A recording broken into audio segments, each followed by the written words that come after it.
Povodne sú vo viacerých častiach Slovenska každoročným problémom. Vo väčšom či menšom rozsahu spôsobujú ľuďom nemalé materiálne škody. V budúcnosti by mohli pomôcť špeciálne absorpčné vrecia, ktoré si už vyskúšali trenčianski hasiči.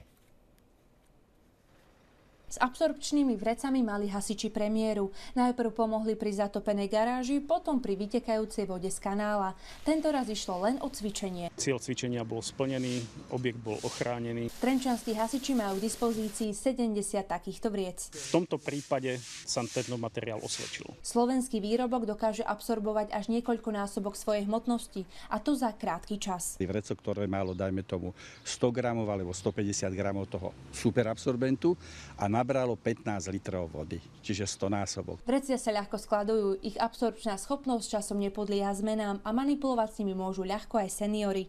Hasiči ich môžu využívať pri povodniach aj pri vodovodných haváriách.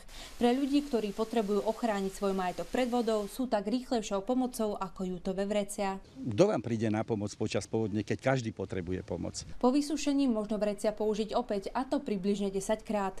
Barbora Jurenová, Teatry. Po 7 rokoch